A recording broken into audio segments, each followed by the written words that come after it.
Here we go. My mic was off. I'm sorry.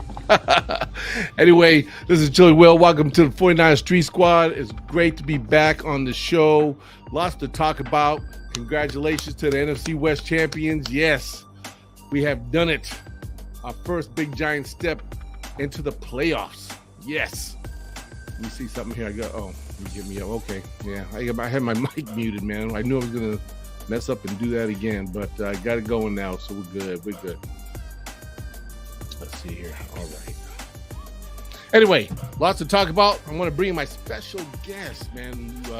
He's been on the show before, but it's always great to have him on and talk some San Francisco 49ers, because if you follow him on CG Ruthless, man, my man Chris, he's always talking about the Niners, always got great passion for the Niners, and he's always all about the Niner faithful. And I'm going to bring him in right now. Chris, how you doing, my brother? Doing good, man. What is going on? Hey, 49ers, man. NFC West champs, huh? Finally got it done, huh? Yeah, we snacked that West title from the Rams. That's right.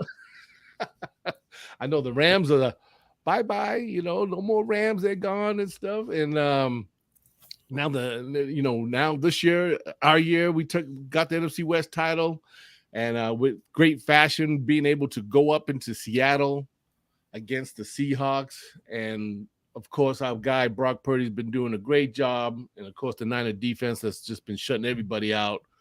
And they went up there, took care of business without a blink of an eye, and man, one thing I noticed watching that game, that seemed like it was a home game. Did you hear all that faithful about up there, man? Dude, it was kind of like more of a red than it was like a blue or anything with green like that, dude. Like, you didn't see much of the Seattle fans. Like, you just saw nothing but red. Yes, and and that's just been our thing all season. Like, every place the Niners have played away, it seemed like the 49 faithful pretty much took over. Definitely made their presence felt or known.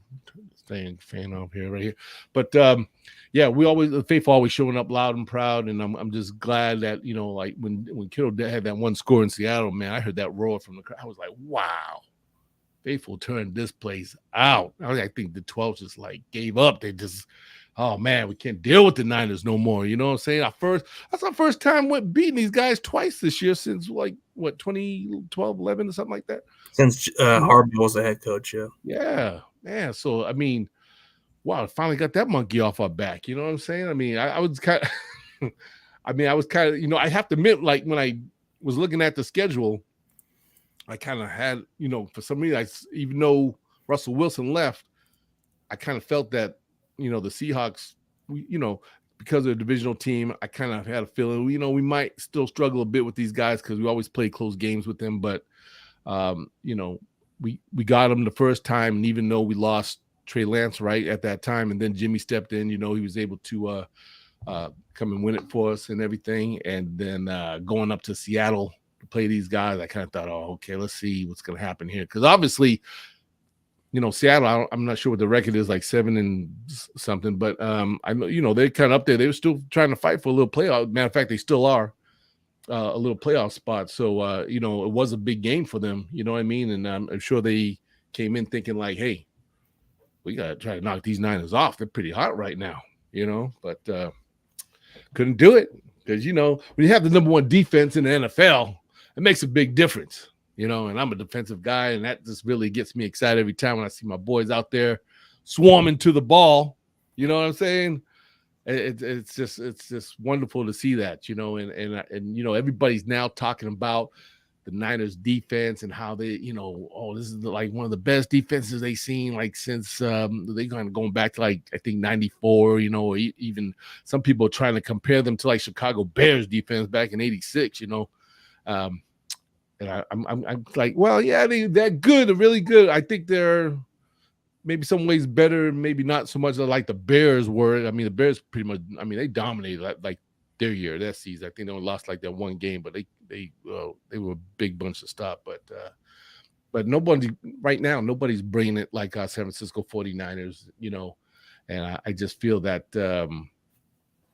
we got a good chance to get to that Super Bowl with this defense, man. How do you feel about this, Chris, man, with the defense? When you're watching these guys swarm around out there and make plays, what are you thinking, man? What you think? Like, we got this. Well, defensively, we got depth chart. We got guys who can step in. Like losing Mosley was kind of like a big blow during the time. I know. But can you imagine if we still had him right now? Yeah, we would be still the best either way. But Diamond Lenore is stepping in and playing at a decent level. Defensively, I think historically we are ahead of time on this league because this league's getting softer and you have to adjust. And this Niners defense is adjusting the way they're playing.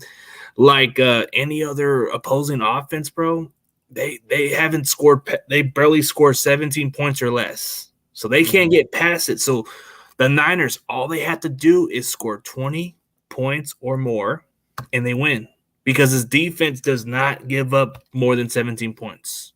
Yeah, and it's even fair to say, with some of the games, I mean, the defense has really stepped up, and you almost could say they won a lot of games for us. You know what I mean? Because even when Jimmy was playing, a lot of the games that were kind of close, or maybe we got kind of a late start. You know what I mean? But still end up winning the game. The defense stepped up and just did their thing. I mean, D'Amico Ryans, man. I mean, like he's got these guys just locked in, focused. I mean, do you feel like a big difference from D'Amico Ryans from Robert Saleh? Huh? Robert Saleh? Yeah, Saleh.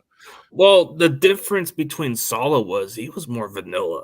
Like he didn't go like he had the approach all gas, no brakes or something, but the way how D'Amico wanted to do, he wanted to get physical and hit people.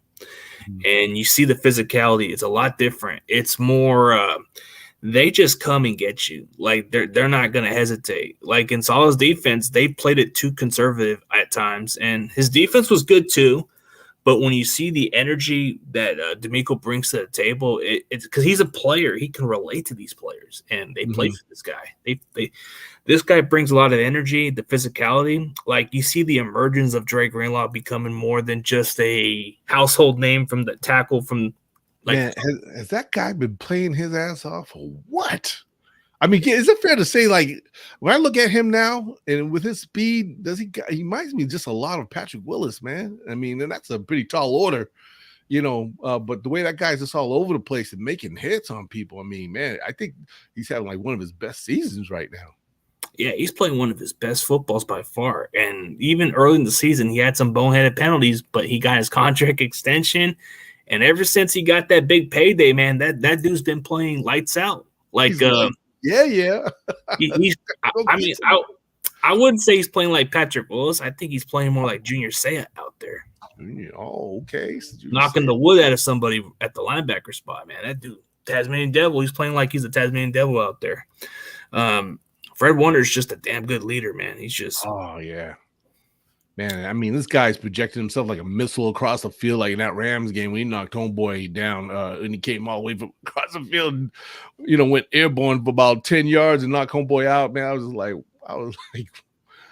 like, I mean, I get giddy when I see stuff like that, man. I'm a defensive guy, man. You know what I'm saying, man? When it comes to football, I just love a good defense, man. And these guys, watching them play the way they are at this level right now, it's just mind blowing to me, And I think we come to this NFL defense wise. I think we must have like the best linebackers in the game right now, man.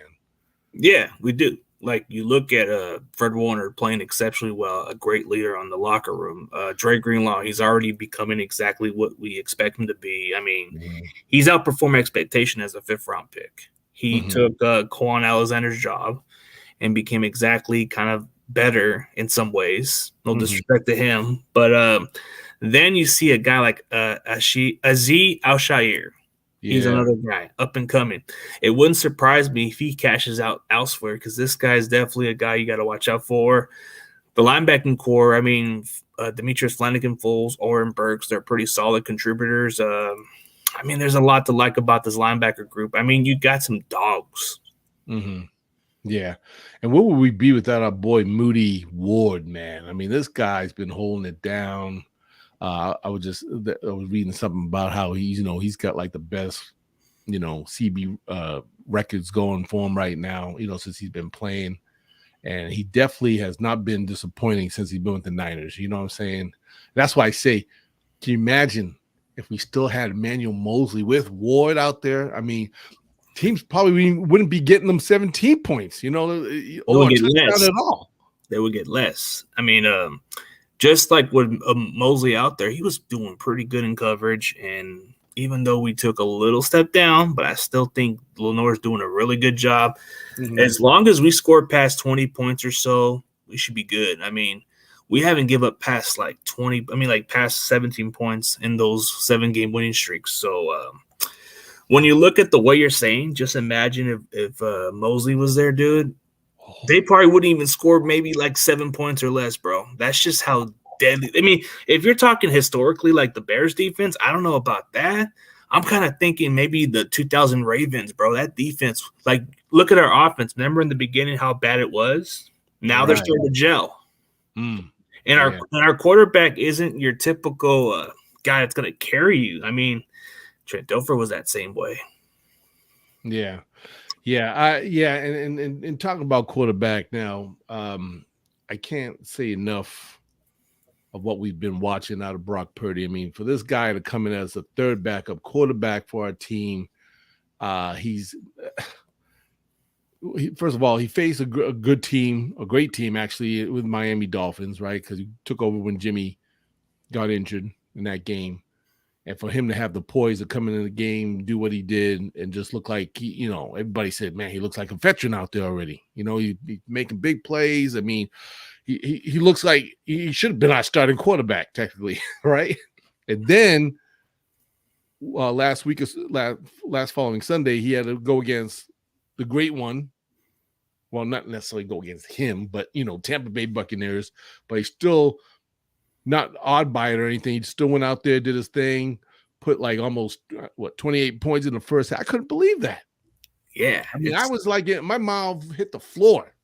I'm like, man, like I always had a feeling that Brock Purdy, I said, wow, I would like to see this guy. I hope we get a chance to see him, but not at, hate to see that at the expense of Jimmy getting hurt, but I thought, man, if we ever get a chance to see this kid, I wonder what he can do. You know what I mean? Well, because I always knew he had that dog in him, and he just looked like he had that kind of wow factor. So I kind of thought, man, let's, maybe we'll get the chance. And now that we have, and now I'm seeing how he's performing out there, I'm just kind of like, wow. I go, could this guy be that ultimate missing piece on the offense that we've been waiting for I don't know, since Steve Young? You know what I'm saying? I mean, now I hate to jump on the wagon too fast because, much props to the young kid, he's doing his thing, but he already been tested. He went against Tampa Bay, and they're no pushovers on defense neither. They try to blitz him a few times, and he still burnt them, right? Had that one interception, but then he turned around, I think, and threw a touchdown like on the next play because thank God it was a flag or penalty. I was just like, man, Brock, this look like the real deal here. You know what I mean? But, and then to go up now, then I said to myself, the big test, Chris, is when he's going to go to Seattle and play the Seahawks, because we all know how loud Seattle can be up there. Yep. And, the whole environment. So, I mean, it's pretty challenging for any quarterback or team to go up there and play, of course, as a divisional opponent. I thought, okay, let me see what Brock's going to do in Seattle. Let's see if this man is going to take care of business, and for the most part, he went up there, did his thing without too many, I don't think he had any turnovers or anything, but he obviously put some points on the board and looked good doing it. And, when he, I love the one play when he, remember he faked the one pass to the left and then to the right and then threw over to George Kittle. I was like, oh my God, that's a West Coast, man. I mean, Kyle went into Bill Walsh's old playbook and broke that play out, man. I was like, oh, I remember that one. He did that to Ben Jones, Montana, man. You go back, watch the days, but I was excited. I was like, wow, that's something, man. And I know everybody is just really lit on Brock Purdy right now. It's been great to hear his name when they were chanting his name at the stadium. I just thought like, oh, this is just crazy, man. And it's just seeming more surreal, magical. I don't know what you want to call it, but I'm just like, man. But my thing is this: Brock Purdy been doing this thing, right?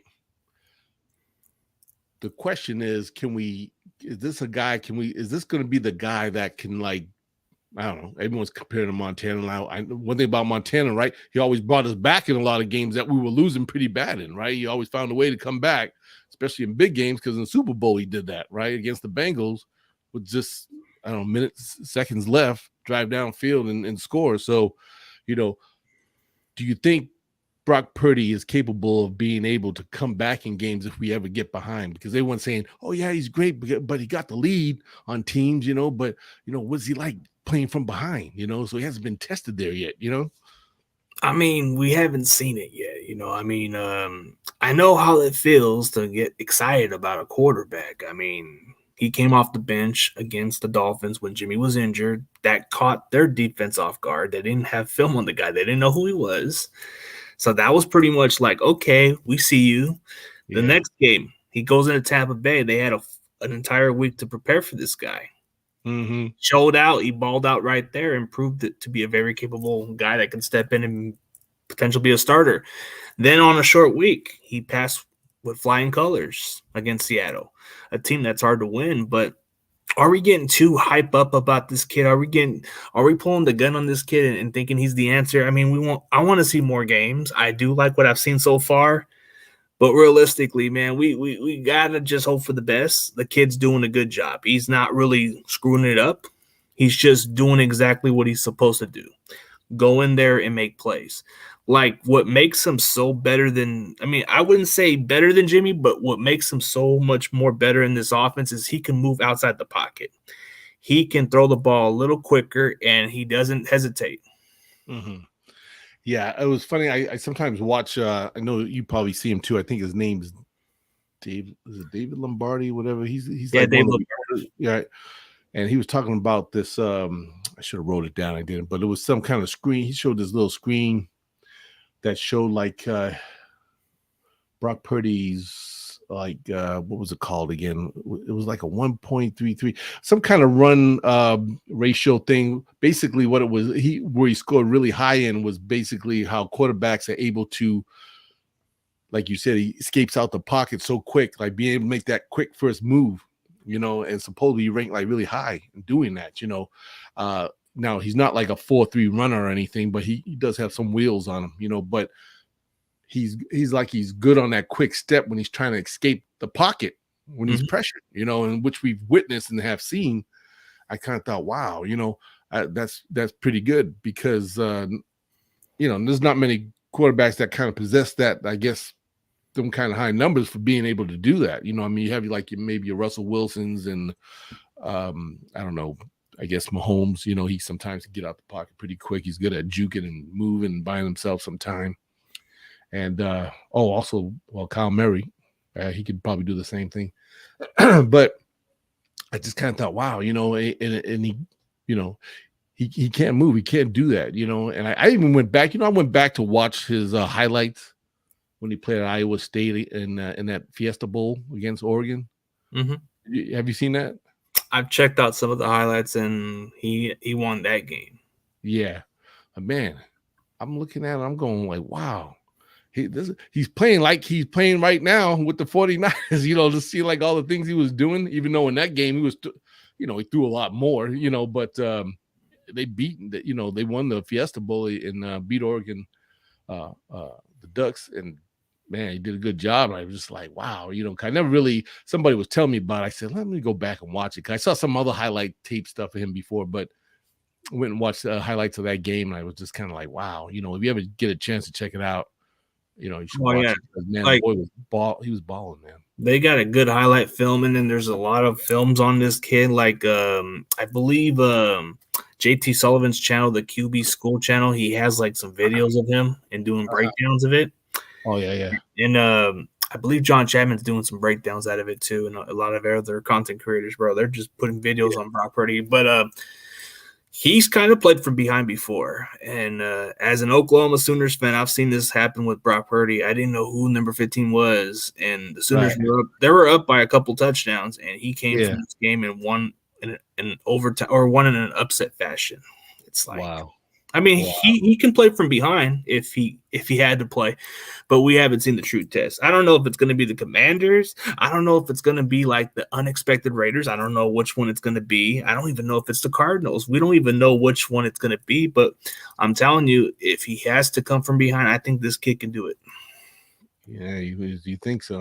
I think he can too, because this kid, just watching his whole demeanor, he looks so locked in and focused, and that's always what I always wanted to see out of our quarterback. And you look at Jimmy G, he goofs up, throws interceptions. I mean, what does he do? He smiles and just like laughs it off, like that's it. I'd be pissed off, like emotionally. I'd be kind of mad at myself that I threw an interception. Jimmy always got to look pretty about things all the time, and that was always the one thing. I love Jimmy, but that was always the one thing that kind of got on my skin about him, is that he just always seemed to just, I hated that smile, man. Anytime, exactly, I knock his teeth out so bad. I tell him, dude, what are you smiling about? But when I seen Brock Purdy kind of throw a pick on one of those games, he kind of he gets hard on himself a little bit. Right. It kind of shows you how much he cares. So, my friend, real quick, he was telling me that how, I guess, he must have heard her somewhere, I don't know, but he was telling me, he said, yeah, he goes, Brock Purdy's parents were really hard on him growing up. Like they because he played in sports and did his thing, like they always really demanded the best out of him. And I think that's what's so, in his head, because his parents kind of brought him up that way, because to be, on top of your game whenever you're playing and stuff. So I think that's why he gets the way he does when he takes it pretty hard, and and he's very emotional about what he does when he's out. Even when he throws a touchdown, he's celebrating, he's thanking the guys, he's pumped up, he seemed like freaking, I love that energy, you know what I mean? And I'm like, man, I wish Jimmy had played like this guy, like that kind of emotion. Yeah, what I'd love to see out of your leader, man. You know what I'm saying? That energy, it kind of like reminds me of somebody that had a blue chip on his shoulder. But I know it's too soon to throw it out there, but I've seen a lot of these comparisons, and I know this sounds crazy, but the more I start to see the way he's playing, I think he's kind of like a Tom Brady with the mobility, man. I don't know. Some people are kind of giving me the comparisons. Like, I've heard a lot of people say, oh, this guy's like another Tom Brady, but just a little bit quicker, has that passion, has that blue chip on his shoulder, takes it very hard. He can take well on pressure. I've seen Bill Romanowski even compared him to Tom Brady and some other guys. Some other players are saying he's kind of like Tom Brady with just the mobility. Wow. Dude, it's crazy. But if Jimmy was mobile, bro, I think he would have more time in the pocket, but he just holds on to that ball. It's like he's holding on for that daytime hooker, man. Come on, man. Come on. Throw the ball. I always said, like, Jimmy, man, he just needs to get out of his damn head. Like, sometimes I think it's so psychological. Like, he, you know what I mean? Like, there's probably times where it's like, I mean, we all seen him out there. Sometimes he makes great plays. He throws great passes downfield, makes plays, But then there's the ones where it's like, those boneheaded, like, moments where it's like, dude, you had George Kittle wide open over there, or check was open right over here. You didn't see that. You know what I mean? Like, his check downs, it doesn't seem like he went through his checkdowns as well. Whereas Purdy, you watch him, you can see he's doing his checkdowns. He's looking downfield. His head's always downfield. Even when he's spinning around trying to get, buy some time, what's he doing right away? He's looking downfield. And he finds him at that point. He finds him. And guess what? He ain't afraid to release the ball and throw it. But Jimmy, he's running for his day. Like, he's not even a scrambling kind of guy. He's just really a pocket quarterback, right? I mean, that's what got him hurt, because he tried scrambling, right? And should have stayed in the pocket. But I look at Purdy, if there's times when he's pressured in the pocket, at least the man has enough sense to just throw the ball away instead of taking like a 5 or 10-yard loss, on a play, where Jimmy probably would have done that. Jimmy like to, he knows he's gonna get hit. He just hold on to the ball. He's gonna take the hit and he takes the loss. You know what I mean? But it's just the little things that that Purdy does that just makes him, that much smarter when he's out there playing. You know what I mean? And he doesn't like kind of incriminate himself, any big losses or anything, because he just knows, And I think it comes obviously with the experience of his 4 years playing at Iowa State, unlike Trey Lance and Jimmy. I don't know. You would think Jimmy would come with a more, huh? He played at the MAC conference, which is like for where he went to Eastern Illinois, that's like another competition. And the North Dakota, I believe North Dakota State is like the Big Sky Conference, I believe. Uh-huh. There's a big difference of the conference or something like that. But like you said, the competition that Brock Purdy played at Iowa State, they played mostly a lot of shootout games. So the defense wasn't all that spectacular. He didn't have a lot of weapons. All he had was a running back, and he had maybe a good tight end and the receiver that kind of declared from the draft or left maybe for 1 year when he was playing.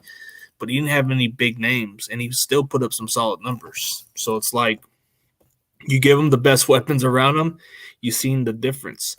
I mean, the more I start watching this kid play, I feel like the game's not too big for him. It's like I'm just hoping this is not another Nick Mullins, not another CJ Beathard. So far he's kind of outperforming my expectations, but I'm not getting too high on this kid. I mean, for all those for all those fans that are putting Brock Purdy with the Joe Montana picture with Kyle Shanahan on the Bill Walsh, that is so, like, I don't want to sound harsh, but it's disrespectful. We need to, like, let this guy be himself. Let him be his own self.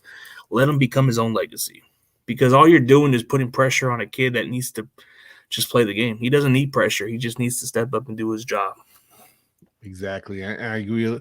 I agree with you with that, man. Because like I said, I get giddy about watching him. I'm thinking like, wow, this guy's just really doing it, man. It's really exciting to watch, but it's so easy to get caught up in the hype. And then that one game, things go sideways. You know what I mean? You get kind of a little disappointed, like, oh man, I thought this guy was, this was a dude, you know what I mean? But he just blew this game, you know what I'm saying? So, and we know he's going to have games like that sooner or later, like you said. I mean, he's still got 3 more games with Washington, Raiders, and the Cardinals.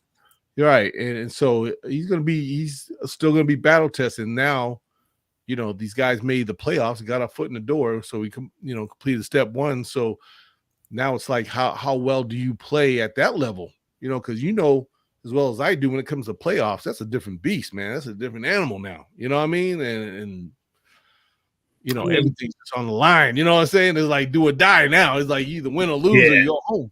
Yeah, go home type of mentality. But he's been playing in bigger environments. Like when he played at Iowa State, he had some good crowds there. He even played in big crowds like Texas and Oklahoma State. Yeah. I mean, we can go on, maybe Oregon, I guess, or other colleges that he played against. I mean, despite his size, you can see where he gets pressure. He doesn't flinch. He just throws the ball. And I've seen some plays where he gets hit, but he still delivers that ball. But my only concern for Brock Purdy is you got to play it smart, man. Try to avoid getting hit because you're getting injured. You're getting hurt, bro. You just had a little injury. If you want to remain for the season, bro, you got to think twice about getting hit. I know you like getting the contact, but you might want to avoid a little bit of that.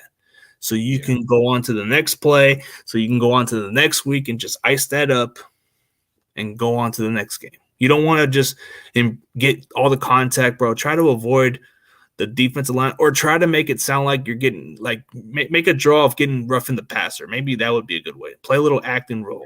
Get those extra yards if you could. Right. Like, yell, scream, do something to get them refs' attention, right? Yeah, because the refs are always going to throw flags and protect the quarterback. So maybe Brock should at least play a little bit of a mentality game. Like, make it sound like he got rough. Right. And even though the D-line probably didn't mean to, but it probably gets you those extra 15 yards. Hey, Brady does it. Why can't he do it? Right? Brady be crying about every damn call. But of course, another great piece to the offense, Christian McCaffrey. I mean, I think he's like almost like the second coming of like Roger Craig, man. I mean, the way this guy's just balling out and just making plays, and ever since he's been with the offense, I mean, the Niners been just really off and running, and I can't help but think that he's definitely making the game also very easier for Brock Purdy, and even when Jimmy was in, we seem to see Jimmy kind of excel a little bit right when Christian McCaffrey got there, right? I mean, except for Kansas City, but after that they've been just on a roll.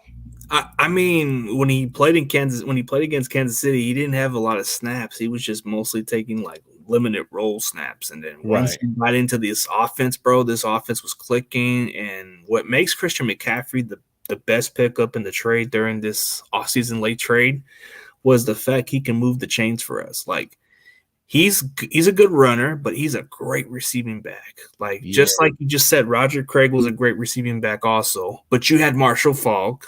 I mean, you had a lot of different skill set. Like, I don't know if this sounds funny, man, but I've seen a lot of comparisons of what Christian McCaffrey is. They call him the vanilla Marshall Faulk. The vanilla Marshall. Because that dude or whatever, bro, but he's the Eminem, bro. He's the Eminem. He's going to be the offense, bro. This guy is rolling, bro. Like, rolling. He is.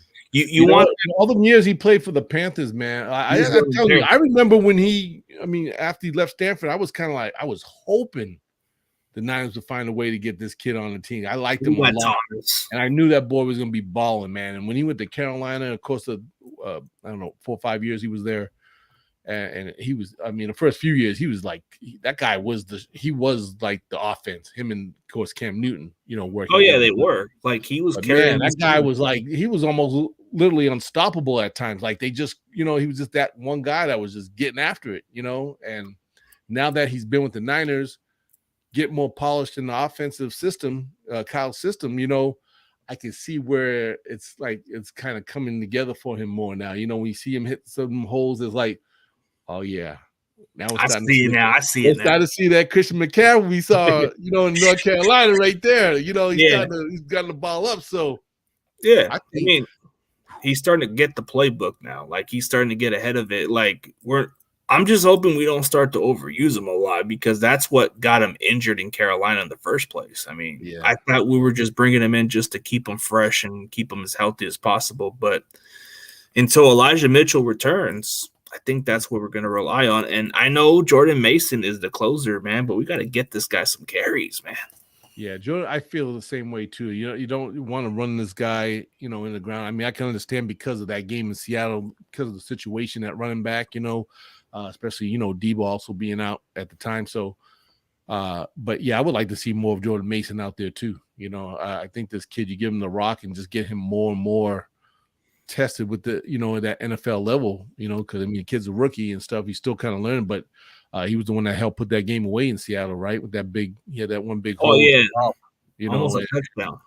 Yeah, and should have scored, but kind of got a little winded there, big boy, and he, couldn't make it. He said, I have to unhitch the trailer next time. He's like, yeah, you better unhitch the trailer next time for sure, No, but, I mean, maybe it was because he was just going as much as yards as he can. Maybe he's trying to play it smart so he can kneel the game, whatever. Yeah, true. But yeah, the guy looks good, and he's another one that I mean could be another gem, another surprise for our team, And it's just I don't know. I just look back and I'm thinking like, who would have ever thought this kid going back to Brock Purdy, Mr. Irrelevant, last pick in the whole darn draft. Like, can you imagine? I mean,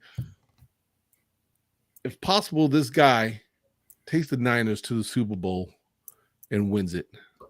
Oh, would that just be a Beyonce? Like, you make a movie over that. You know what I'm saying? Yeah, that's what I was thinking. I was thinking exactly the same thing, dude. I've been thinking about this shit for weeks. Like, dude, just imagine if Brock Purdy just, for some reason, this team's hot. He gets to the Super Bowl. He make history as the first rookie quarterback that was the last pick in the draft to start in the Super Bowl. It's never happened in NFL history, but if he wins it, bro, this goes down as the history books, bro. Like, they've never made history books about a team hosting a home Super Bowl until the Bucs won.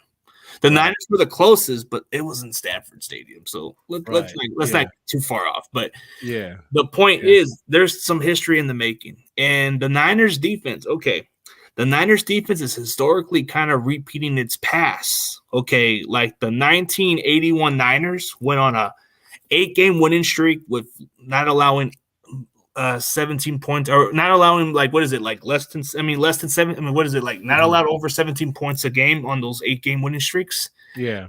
The 1984 Niners, they didn't allow more than 17 points a game, and you know what those results were? Mm-hmm. Super Bowl champions. Yeah. I've looked it up. I seen it from the NFL little. I think I seen it from a clip on ESPN or something. They were putting the stats in, and it says that if the Niners do the same against the Commanders, we have a stronger chance to repeat history and different history book also. But even in a big way. I mean, yeah. Walt Disney movie, man. Brock Purdy would be in a Walt Disney movie or Hollywood, bro. You name it, bro. He can be the new addition for the replacement. Exactly. He can be the new Falco, but the savior. Right. Man, I keep thinking about it. And that's why I'm part as a faithful, watching our boys, you just want to sit back and just take it all in, because it's like, yeah, you just don't know where it's going, but there's one game at a time, and it's like, man, how magical that would just be to see our boys, be able to make it Super Bowl with Brock Purdy winning it all for us, man. That would just be beyond amazing. Oh, like, who would ever see that coming? That'd be the first ever. It'd be the first in history. But the thing that's so interesting about him is he's the last pick in the draft. Nobody had ever believed in this kid. Exactly. I mean, he doesn't have to do too much. Like, all he has to do is just throw in some passes here and there. That's what Jimmy's been doing for the playoffs for us. Yeah, exactly. And the only difference is they're just saying he doesn't got the experience. He'll get experience. That's all it takes. This defense will bail you out. This running game will bail you out. I mean, you got Christian McCaffrey. This guy is going to bail you out on some checkdowns. I mean, Deebo Samuel, when he's fully healthy, he's going to make the plays for you. Ayuk's going to make the plays. Kittle, like everybody around you, like Jennings, they're going to bail you out. Yeah, like exactly. even use check, he'll bail you out too. Yeah, I mean, it doesn't hurt coming into a team with so many all-star pros, on the offense and defensive side of the ball, and playing at that high level, and these guys have Purdy's back. They know what they see. I mean, they're around him more than we are, because at practices they can see what this guy's doing and how he's performing and everything. And I'm sure they're liking what they're seeing out of this kid. And I'm sure that, in the back of their mind, I gotta be thinking, oh yeah, we got ourselves a QB now. You know what I'm saying? I mean, no hate to Jimmy, but this kid's he's doing something here. They're saying he sounded like Peyton Manning out there, like he's kind of commanding the huddle too, like I've seen. Oh, yeah. They said he was like that since he stepped in. Yeah, he tells everybody to shut up and listen. He tells them to listen, but I think they were joking. But I think he said it in a good way. Like, hey, I'm the leader. Like, I think that's what his coach told me when I interviewed him, that he trained him how to be a leader. He said, dude, doesn't matter how many experience you are, doesn't matter if you're just a rookie or you just been here for a day, you got to command the huddle. You got to be there. Like quarterback, you better take charge, man, and lead your troops, man, down the field. Yeah, it's going to be amazing to just to see what to look forward to. They got the Washington Commanders this coming Saturday, boy, and these guys. Salute to the Commanders. We're going to knock them out. You got these guys coming into Levi. It's going to be at 1:00, and wow, I haven't been watching or seeing a whole lot of highlights of the Commanders. I know they're in the playoffs, and probably still fighting for a position in the playoffs, because I know they're kind of like right there with the Giants, and there's actually a few other teams that starting to get a little hot, like even damn Detroit Lions, man. Oh yeah, like Detroit. I'm like, wow, it's like some of them teams kind of like scare me, because there's always like that 1 year season that one team out of freaking nowhere that you don't even see coming. Right. They get hot and somehow get their foot in the damn door and then catch fire, So I got my eye on them guys, man. So, but, I mean, what do you think about this Washington game coming up? Well, Washington, they were on a winning streak until they lost to the Giants on a controversial PI call. But man, it's like they could have seen that pass interference when he grabbed his neck or something. Or something like that. But like when you look at the film of what they've been doing, like they've been able to manage the game with Heineken. Heineken's done a solid job as a quarterback. Their defense has been. Just getting ready to say, who's their quarterback? I don't even know. Heineken. Heineken. It's kind of like saying the beer brand, almost. But he's kind of been doing a really good job for them ever since Carson Wentz was injured. He's kind of like led this team to a winning streak. Then they lost to the Giants. They had a tie game with the Giants, and then it just ended with a 8-point loss. And then now they're coming over here. What kind of gives us a challenge with the Commanders is their offense is very explosive, but they're not capable of trying to finish drives. Their defense very talented, but they got some flaws. Their linebackers are pretty weak. Oh, okay. Yeah, that's what I heard. I heard the defense, they got a little like their D line's good, defense, outstanding. Yeah, I heard they're pretty good. But the linebackers are a little suspect. That's the only downside of them. But when you look at their secondary, they got a couple of hitters, and then they got one guy who can cover, but the rest of them is suspect. But you just have to watch out for that front four. That's it. And then we put the block on them, man. It's going to be all about the run. Like Kyle's destroying everybody with the running game, and everyone's got their hands full with Christian McCaffrey. I mean, McCaffrey's going to have a field day. I'm telling you, those linebackers are not going to cover. Yeah, and it's going to be, and if maybe, with Mason coming in there, maybe if he gets a little more, ball playing time too, it could make a big difference. But it's going to be all about that running game first. But and then Purdy's going to surprise you with that pass, kill over the middle or something. Brandon Ayuk, bam, it's so it's gonna be a good game. I can't wait to see Saturday. Yeah, Washington Commanders, man. Shoot, I obviously I had to actually look, when I looked up the standings, I didn't even realize that they were doing that well. You know what I mean? I knew they were making some noise, but I didn't know they were like, they had their foot pretty well in the playoffs right now. I'm kind of like, wow, man. Dude, the NFC East is the NFC East is very competitive. Like, you've seen their record, they're above 500, so there's some good football this year for quite some time. Yeah, like the whole division's in there, right? Yeah, like NFC West, for whatever reason, it's only the Niners and maybe Seattle, but you look at the NFC South, it's a complete joke. You can probably go below 500 and go to the playoffs and probably lose your use your wild card spot at home. I think that's what they're going to do is give it to the Cowboys and say, hey, you'll play the NFC South, and then maybe we play them in the divisional round and kick them to the curve. Right, exactly. And then maybe we get the Philadelphia Eagles. I think that's what's going to happen. But, optimistic about the matchup. I think we could match up well with Commanders, but I think it's going to be a very close game, and I don't want to overlook the Commanders because their defense is very solid. And I know Brock Purdy's kind of shown some good signs against a type of good defense, but I don't know. Commanders are very tricky. They got some good guys in the front four. The linebackers are suspect, but as long as we can give the ball to McCaffrey, maybe this can be exactly the score that Douglas just put. Maybe, but I'm not getting too ahead of myself on that one. And 34-9. Oh man, that would be a statement. That'd be a statement. You know what? He might not be far off because, like you said, Niners been holding a lot of these teams on defensively. Last 6-7 games, ain't nobody been scoring on us in the second half. I think Washington's gonna have a serious wake up call. Oh yeah, the defense come Saturday. But I'm telling you, they're not getting past 17 points. I'm telling you right now because this defense is gonna hold them, and their offense is decent. Man, will we have to go with Mr. Brendel that blocked me on Twitter because I called him out and that motivated him? I'm glad I motivate this kid, but come on, man, don't take a soft side.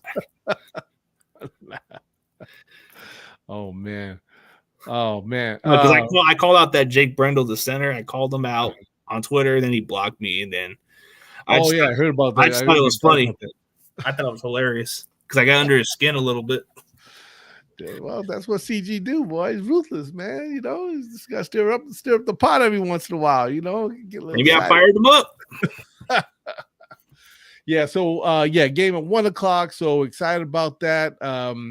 You know what, faithful? If you're going to be out there, I was going to go over a few things that are going to be happening on game day this weekend, and there's a lot going on. So let's see here. Of course, congratulations to our boys, NFC West Champions, Niners, baby. Got our foot in the door, and that's all we wanted. We just wanted to get our foot in the door, Chris, so we can start raising havoc. Because I honestly don't think the NFC teams. I'm talking about Philadelphia, Dallas, all these cats, man. I think they on something. Oh no, ain't seen nothing yet. They ain't seen our defense until they seen the 49ers defense. Dude. Last night, dude. Niners are so damn locked in on defense, man. I'm telling you. Dude, it's gonna be popcorn, baby. I'm telling you. Dude, last time we played these guys, they couldn't even score past 11 points. Exactly. I was at that game. I remember. Dude. AJ Brown, that's all that's a good addition to your guys' offense, but Jalen Hurts, man, he better not be scrambling. He's gonna get hit. Yeah, and he's gonna get hit like the Bears did. And Niners are gonna be ready for that cat, man. I mean, I love Jalen Hurts, man. I love the kid in college, man. And followed him and everything. I always liked this kid, and it's good that things are working out for him over there, and he's really doing great things for their team. But they ain't seen no Niner defense like this from anybody yet. Oh yeah, what would you call this? Like, let's say we had to pick a nickname for this Niners defense. What would you call it? Oh man. Jeez, man, I had to think about that one because Red and Ruthless. Good. Say that again. The Red and Ruthless. The Red and Ruthless because we're the Red and Ruthless. Or the Alcatraz. That's got a little ring to it, man. I like that, Red and Ruthless, man. But yeah, I don't know. I've seen some other names like Alcatraz or some other mix. Yeah, there's been a few. The Red Fog, like somebody was calling the Red Fog. I was kind of like, Red Fog, it kind of seem like a scary part. I mean, the Red Fog. I don't know about that. I don't know. What about you, Faithful? You guys have a name for the Niners defense, man? Hit it up in the comments. Tell me what you think. Oh, the Sharks, man. We are coming. We're in the deep sea. They like the damn Sharks because, man, they quick to the food. They just all boom. Dude, we smell blood. We're coming. Oh, the Red Piranha. Oh, dude, we are. Oh, Piranha. We smell blood. We're coming. I mean, okay, we know what we can do against all those other teams, bro. Brady felt it. I mean, anybody we played against, they felt this defense, bro. But I'm telling you, I bet you we probably get another chance. And Mahomes ain't gonna want it. Yeah, I hope NFC been put on notice, man. I mean, it ain't obviously they know we're coming in with the number. We're waking up, but to know is one thing, but to be out there and actually experiencing it is Red Rum defense. I like the catch name. Yes, sir. Red Rum. No, the other guys. That's right. I agree with you, Doug. I agree. No, like he put an interesting name, the Red Rum defense. That kind of seems like a drinking name, but okay. Yeah, there you go. We could get that Red Rum defense drink up in the clubhouse. So wait. So the Red Fog kind of does have a little catch to it a little bit. Because Bay Area, right? San Francisco. Yeah, fog. we got fogs, but when it's red, red, it's scary. I mean, there was a scary movie called The Fog, right? Yeah, but Red Fog, it's scary. You see red or you see a shark, you're scared. Yeah, or Nightmare in the Bay Area or something like that. Yeah. Oh man, I tell you, I have to. Not gonna think about that one. I'm gonna think about that one, and if I come up with something, man, I have to hit you up on text and tell you the big red machine, bro. We coming with fire and brimstone. Like I said, the shiny, bro. the red and gold shining. Or how about this defense, bro? The Menace Society. Oh yeah, the defense, the red and gold menace. The Red and Gold Menace Society, bro. Oh man. Yeah. Or the Red and Gold Prisoners. Dude, we're coming. Drake Greenland looks like he's coming from San Quentin, bro. I know. Shoot, you see a brother like Kinlaw coming down the alley, you'd be like, oh damn. Matter of fact, he should be officially. They said he was officially back at practice. I think he went limited. So we might see some Kinlaw back in action come Saturday, so that'll be good. I heard they left the practice window for Kalia Davis also, but I think Kalia Davis is supposed to be back, but I don't know if he'll actually be out. But it seems like he'll be activated to play. They according to the rules of the NFL, he didn't get into the NFL injury. It was a non-football injury for them, so I think they could consider bringing him in. Oh, so he could actually get back out if they wanted to. I wanted him to. Oh, we need all the depth we can, but according to the rules, that is a little different because he didn't have the injury in the NFL. He had a college injury, like an ACL injury in college, and I guess they put something on it, and it doesn't seem like against the rules of the league. I think they can use that. for the rookie because he had it on a different injury. Yeah, you're right, because that was in college when he got that. So that doesn't count as an NFL injury. You're right. Mm-hmm. Non-injury or something. Kinlaw looks hard as hell. Yeah, they were saying, homeboy, all the time he was out, got in the gym like crazy, man. And started working out. Well, I want to see Kinlaw eat him like he's eating Grant Cohn, bro. I want him to get that defense down. I want him to get somebody, bro. I hope he does that to Jalen Hurts or whoever we play in the playoffs, man. Exactly. I would love, because I got to admit, in the beginning of the season with Kinlaw, I wasn't very, I wasn't sure about him either. Yeah, I just wasn't like what I was seeing. I was really watching him, and I was seeing him get manhandled a lot, and I was like, this big old dude, man, is like getting manhandled. I'm like, this dude should be hip tossing fools. I mean, the guy's he's enormous. Yeah, I mean, like Mark Henry, push him. But yet he would look like people were like throwing him around like a sack of potatoes, man. I'm kind of like, you gonna let folks just like handle you like that? I was like, no way, Kinlaw. Yeah, get back in the weight room. Stop putting some weight, or your knee, bro. Put some muscle on your knee. Yeah, right. You're not looking to oh no, I didn't put this red. And Doug said the red and gold riders. Yeah, we are riding, but I think the red and gold rough riders. The red and gold rough riders. Or I think actually the red fog does have a catch to it because it kind of has a little bit of that scary part of our defense. When the red comes, got the little Bay Area theme fog. Yeah, we're all about the fog out here. Yeah, the red fog defense, bro. That because I heard somebody say that before. That's why. And it's scary when you see the red fog. Don't you think it's something coming in scary?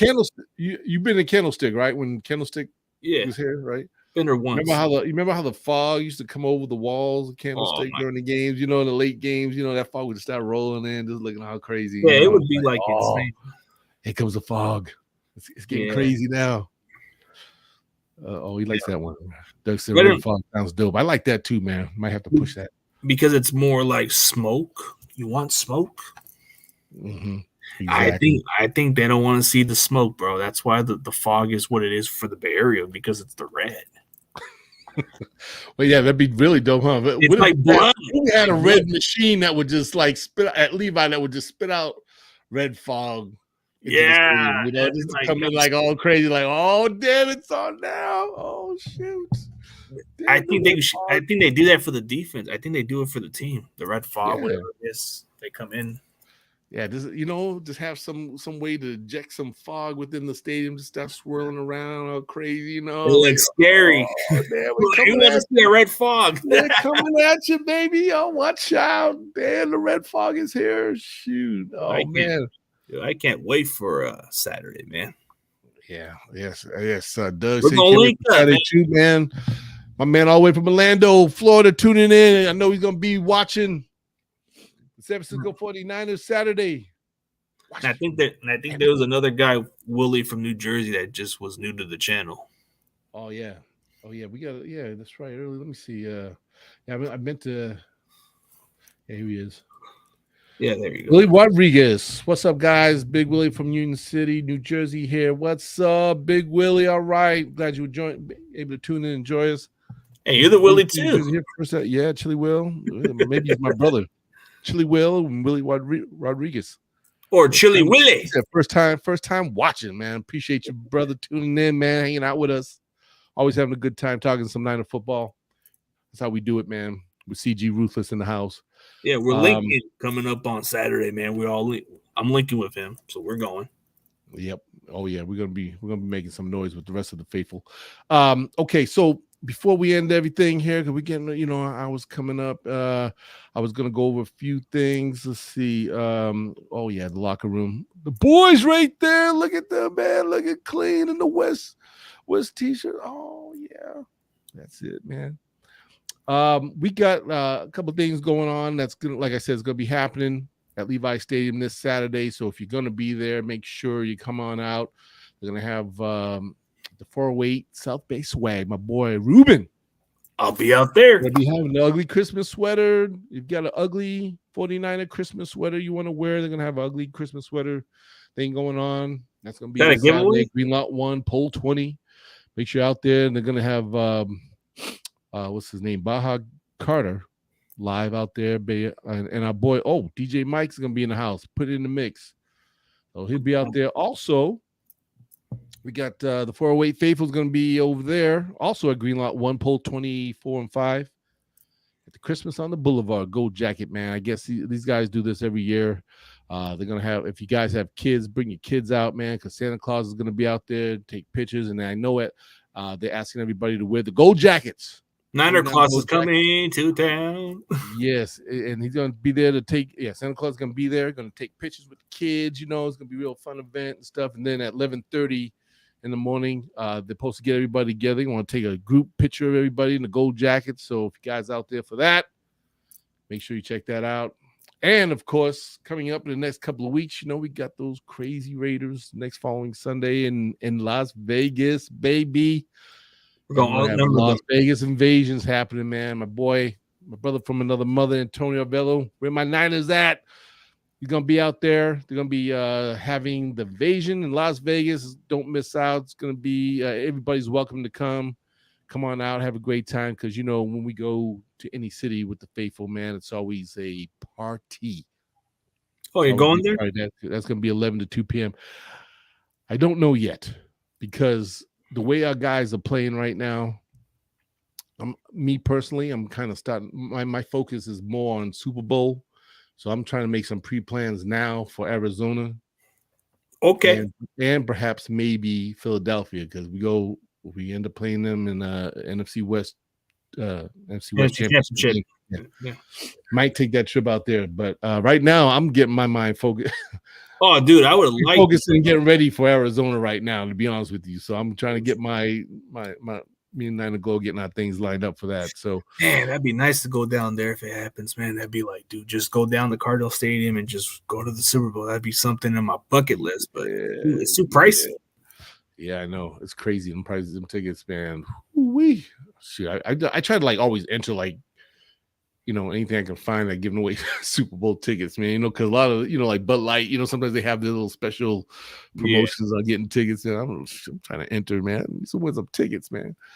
We got the lot. Also, they're gonna have the Battle of Mandalay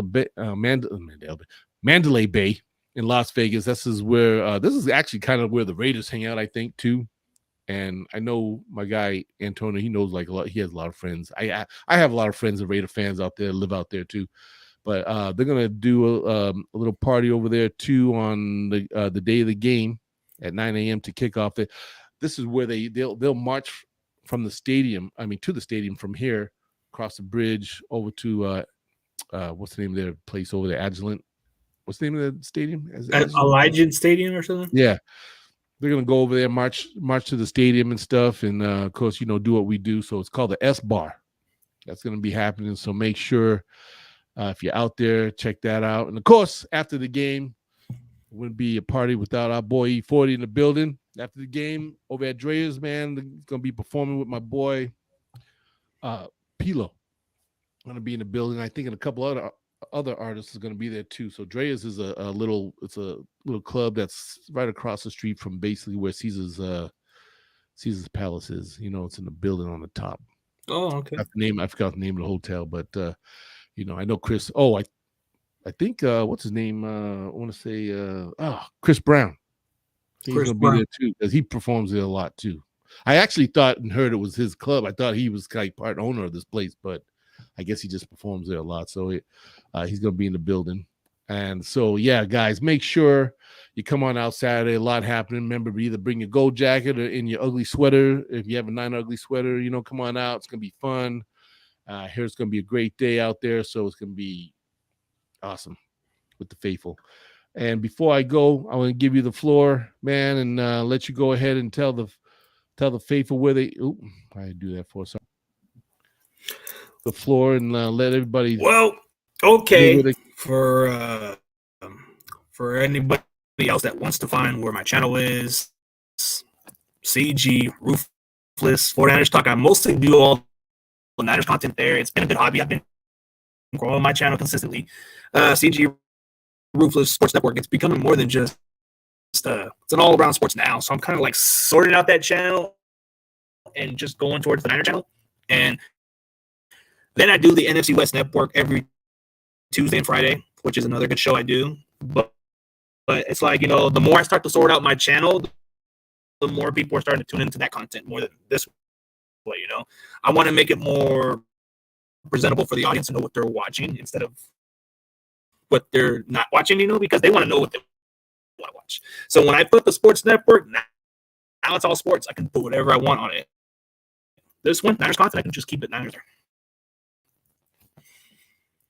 Right on. Chili Man. I appreciate that, man. I'm glad. Oh, man. So, yeah, check my boy out, CG Ruthless, man, on his sports network and the NFC West. I had some wrestlers on my show. Things going on. Like he said, he's got all kind of great, wonderful guests on the show. I remember you had Spencer Buford on there before he was even picked for the Niners and stuff, and you were the one called it. I was like, wow, he was right. Yeah, I called him as a starter from day one. Yep, and that's what he's been doing. So I appreciate you, brother, for being on. Thanks for taking the time to be with us, on 49ers Street Squad. Hope we can hook up again. Ladies and gentlemen, we covered everything, guys. So if you're out there Saturday, make sure you look for us. CG's going to be in the building. I'm going to be in the building. I'll be out there we're going to link up. Yeah, we're all gonna hook up, man. If you see us, make sure you can't miss us because I think we're both pretty tall guys. So big guys, you won't miss us out there. But make sure you come up, say hello, show some love, man. We'll show some love back to you. But remember, like I always say, faithful, it's not how you start, it's how you finish, man. Let's keep the faith going, man. Let's get to that Super Bowl, and we'll probably see you guys. I might go live maybe after the game. I sometimes like to do that after the game, go live and, get those last 5 minutes in of the game and, to have some fun. And, Chris will be there, so we'll probably be talking, out there talking about the game of Washington and how we just look on them. All right. So we're going to check on out, man. Chris, don't go anywhere. Brother, I appreciate you, man. And look forward to seeing you this Saturday, right? We'll see you Saturday, man. I'm already booked in, man. Right on. Okay, all right. We out of here. Peace and love to y'all. We out.